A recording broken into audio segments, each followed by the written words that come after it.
Oh, hopefully you are hearing me, and hopefully I can get confirmation that you're hearing me. Welcome to another broadcast of the Do Nothing Project live. My name is Andy. I'm coming to you from Tucson, Arizona. Hopefully here in a second. I know there's a little bit of a delay. Lauren. Okay. So hopefully you can hear me. I haven't seen that yet. We'll settle in here to... I know we get... Okay, cool. Thank you, Fred. Thank you, Sandra, Stephen, Alexita, Jocelyn, Jennifer. Hope all is well in Toronto for all the folks tuning in from Toronto.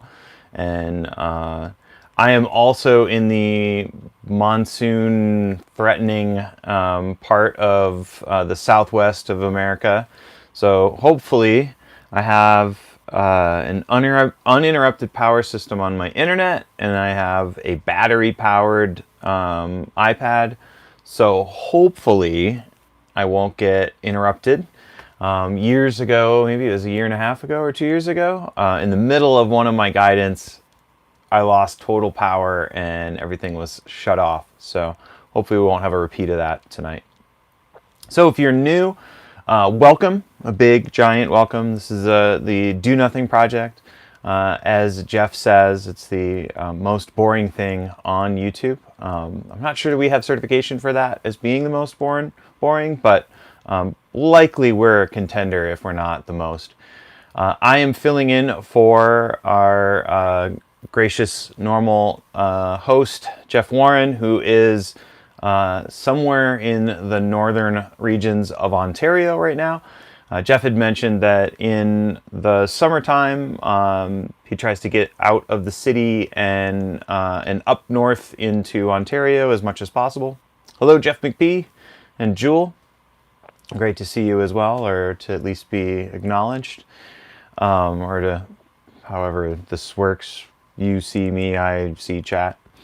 But yeah, so Jeff is up north, and so we still haven't quite gotten internet connection figured out for him to be able to do any of that sort of remotely. So I am filling in on this glorious Sunday, and I'm always happy to get the honor to fill in. I really appreciate that.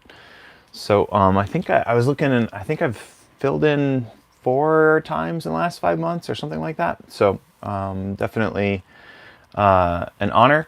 If you don't know much about me, I am the moderator behind the scenes. I'm usually over where Lauren is tonight. I am a certified mindfulness meditation coach in the Unified Mindfulness System. That's a system that is built off of or based on Shinzen Young's teaching approach and meditation system. And I'm a software engineer. So yeah. And I don't know how long I've been meditating. I'm a Zen practitioner as well. I thought about a topic for tonight being sort of in the Zen framing. I really love the stories and personalities of Zen, but I'm not an authorized teacher or anything, so I'm always a little, thank you very much, Phyllis. I'm always a little hesitant to share too much about Zen more, but it is such a energizing force in my practice that sometimes it'll get the best of me, and I'll share that anyway.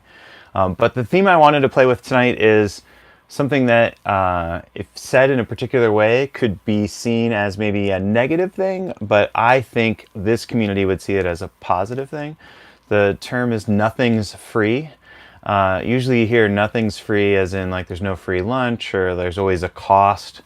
Something along those lines, and I was thinking about that as being this flip side of nothing is free. Like and that is it's a little bit like maybe a little bit like a koan in that maybe it's not actually free, but I like that idea of playing around with nothing is free as one of these things or in other words, it's available to us. So tonight, very minimal practice. Again, if you have your own practice, you are welcome to join for the community and the togetherness, or the remote togetherness. in the community, and you can take everything I have in the invitations for the guidance as really just suggestions or invitations. So that's that. And then sounds like folks can hear me well, so that's good. But nothing's free is my sort of notion. I know a lot of folks like and they resonate with the jam econo kind of perspective. So I've got my Mike Watt over here. My contemplating the engine room poster here from Mike Watt of Miniment and fame. But so nothing is free is a little bit of me also kind of riffing on that idea of jamming econo or keeping things really, really lo-fi. So, so I think that's most of those things. To set expectations, we'll have a 25-minute sit. The last 5 minutes will be a friendliness practice, or we can think of it as a sort of cultivation of loving kindness, or friendliness is another way of translating metta, the Pali word for loving kindness. And then we'll wrap up if there's anything folks want to share, and we'll be on to another week. So, and I think I've got my phone is on airplane mode, so you shouldn't be hearing the GSM phone noises, thanks to Jeff Groves, who pointed that out to me so long ago, that was the source of that audio quirk that I was hearing and wanting to get rid of. All right, and I've got a bell. So again, if you have your own practice, you're welcome to do it. And here we go with 25 minutes of Nothing's Free.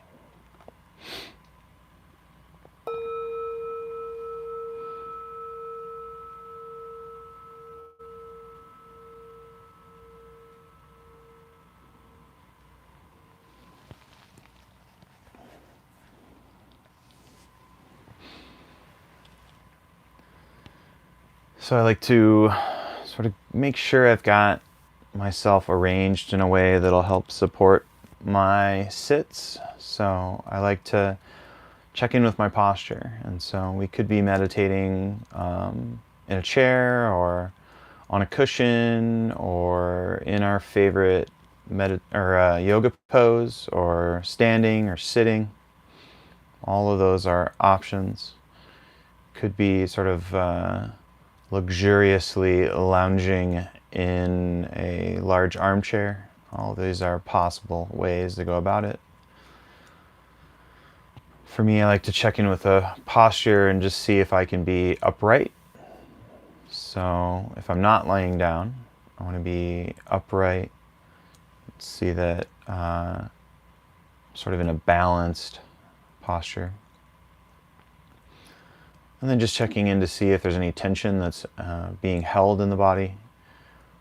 The mere application of attention is sometimes enough to get a release, and if there's not a release, then this is the first opportunity I have in a sit to let the tension be there, to apply a little bit of equanimity.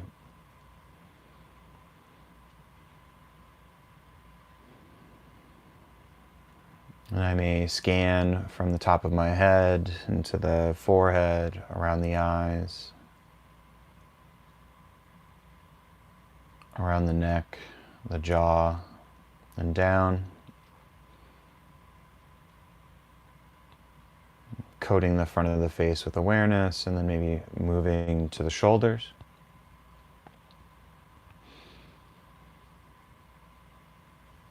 And then finally setting up to begin our sit. I do a few deliberate calming breaths.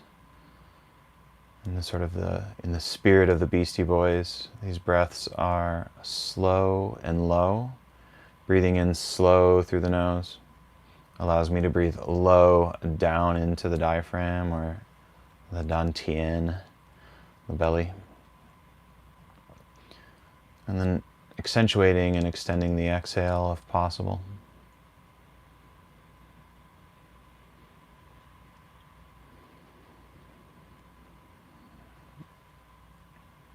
And these deep calming breaths are a physiological cue for the body to switch into a rest and relaxation mode.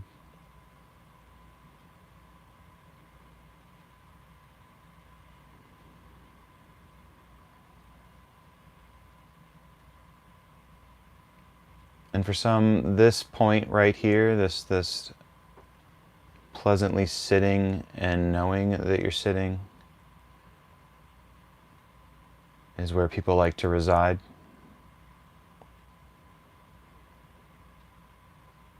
So just marking this as a waypoint in our journey that you can come back to.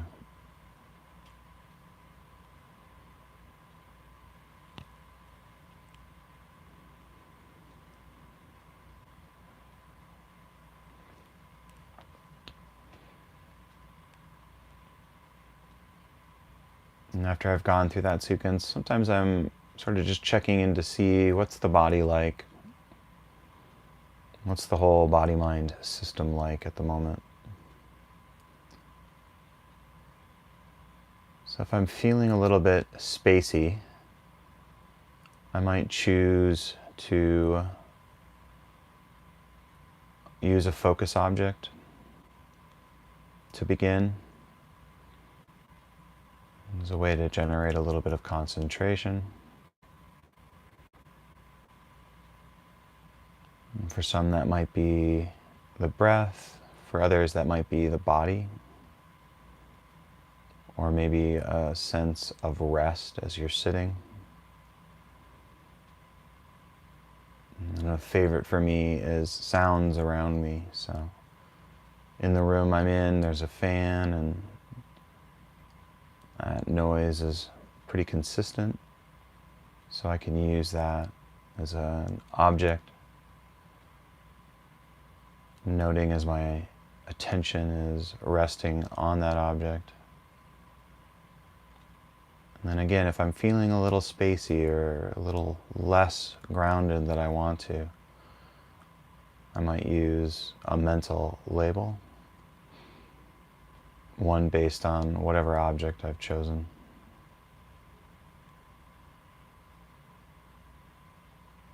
So if I'm listening to the vent or a fan or dogs barking, I notice my attention is there, soak my attention in, and then label that here. Again, doing that if I'm feeling spacey.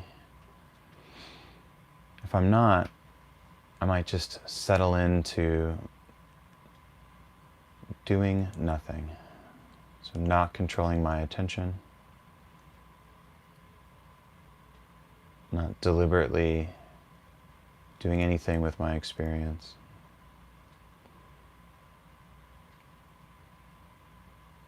So the point here is that I'll decide once I've settled.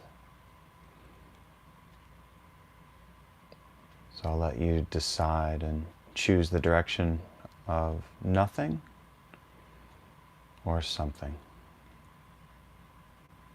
I'll check in a bit.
So now checking in with our experience again. If we chose an object, we can decide maybe how do we feel and whether or not we want to let go of the object now. And sort of rest back into nothing. Or if we chose nothing and we're feeling a little racy, we could choose to pick up an object and then use that object as our focus, soaking our attention in and optionally using labels. So again, choose your own adventure. I'll check back in a little bit.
Again, nothing is free, so if we want, we could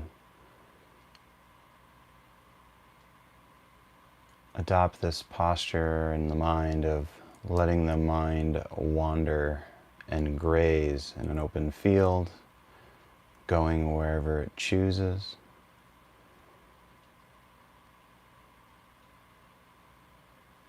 And it's only when we notice that we're trying to push and pull on our experience that we try to let go. So if we're trying to direct the attention or shape how experience is presenting itself, we just let that go and know that we might pick up that shaping and pushing and pulling and letting it go again,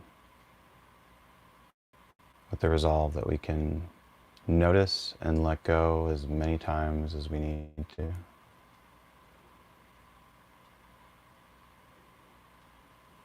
And the idea being that the more we try to push and pull on our experience, the more unruly things tend to get.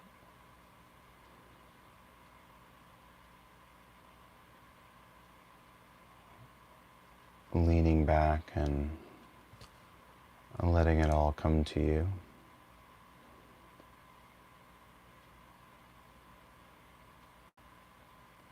Keep going.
All right, one final reminder. So if you've been using an object, just seeing if you can let that go and coast for the time we have before we begin our friendliness practice. Just dropping whatever practice you've had and just sitting and being here.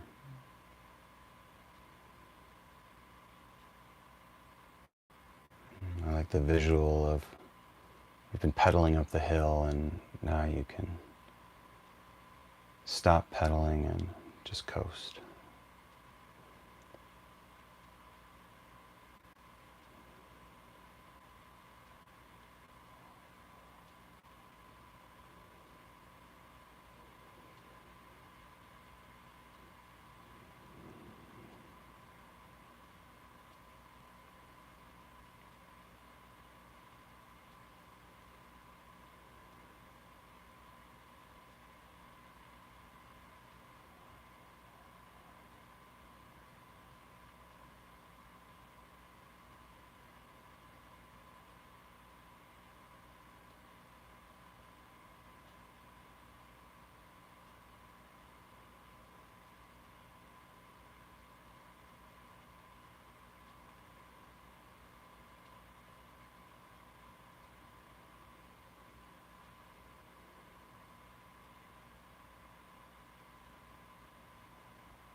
Okay, in the time that we have left, we'll do cultivation of friendliness practice. And so at least here in the Northern Hemisphere, we are in the middle of our summer, which is usually kind of road trip time. I know that my family would always end up somewhere in western South Dakota or in South Dakota during this time of year. And so I have two friends that are moving from Phoenix to just outside Albany in the next 2 weeks. So I thought I would offer some friendliness phrases around safe travels for friends that we may have that are out on the road, or if you're headed on the road. So we can, if we want to, use traditional phrases. So may you live with ease, may you feel safe, may you make it where you're headed on time. If we want to start to push into customizing our phrases, we can do that too. But may you be safe, may you live with ease. Those are still applicable for someone on a road trip. And if you're a visual, if you like to infuse more visuals into your practice, you can bring about their face, their faces, maybe the vehicle they'll be driving if they're on the road. And sort of, may the wind be at your back, and may your pit stops be well-timed.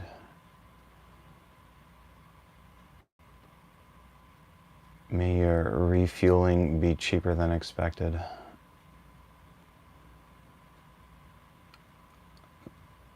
May your route be more scenic than you imagined. May your time on the road be restful.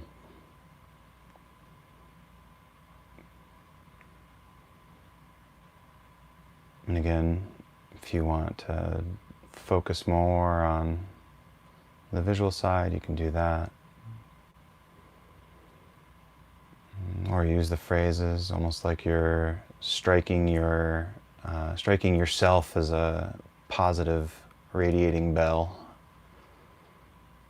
Kind of an awkward visual, I guess, but try it on. Be creative.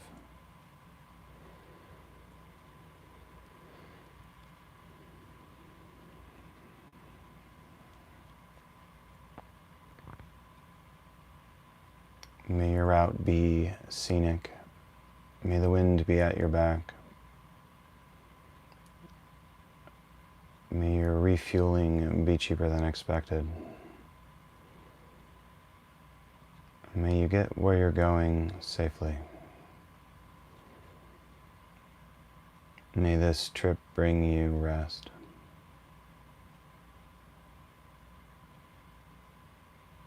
And if you have more than one set of friends traveling, you can switch to the next set.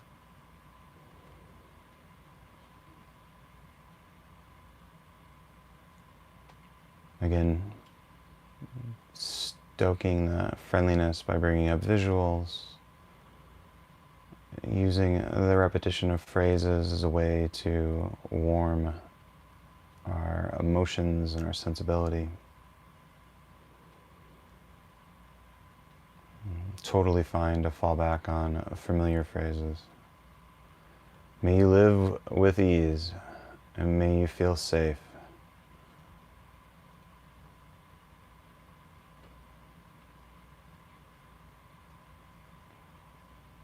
And then sort of expanding as far as we can think. So, all travelers, may your trip be restful. May your connections be on time. May your luggage get where you're going.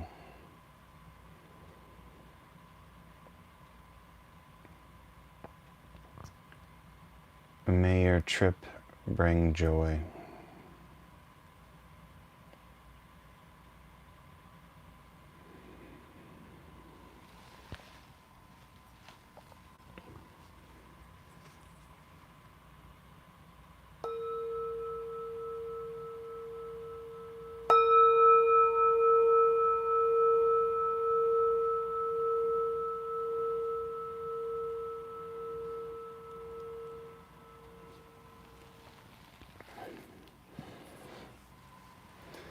Thank you for your time and attention.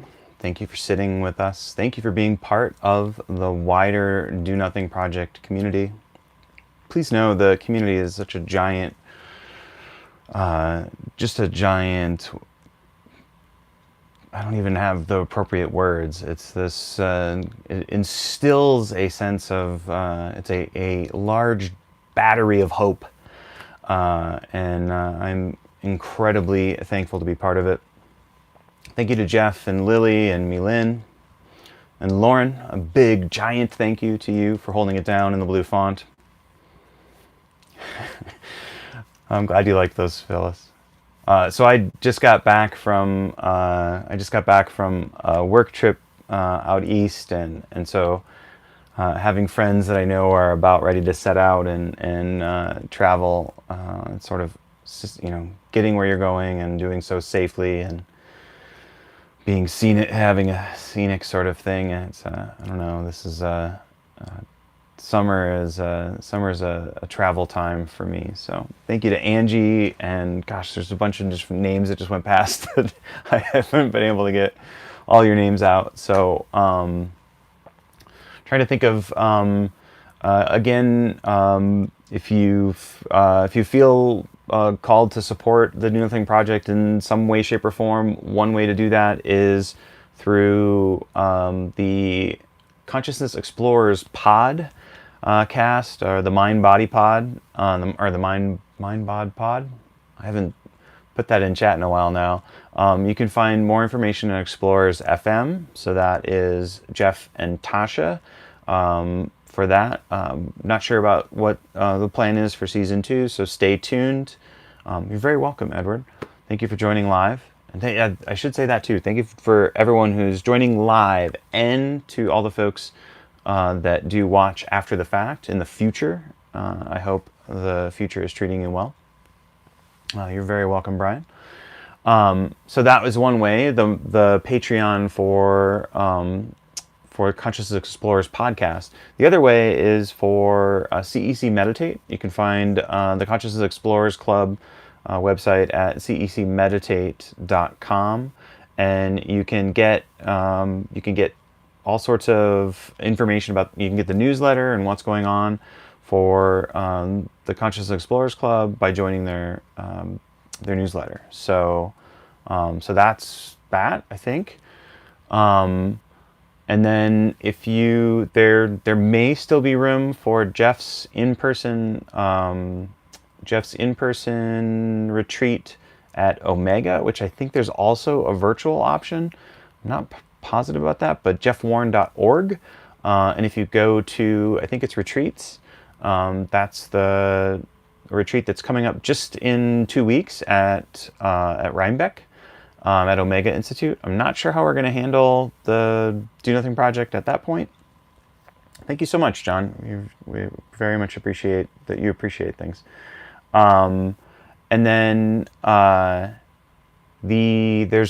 is another in-person meditation retreat that's coming up that's in North Carolina, I believe, and registration for that is open. So yeah, and I know there are folks that are going to the Omega retreat.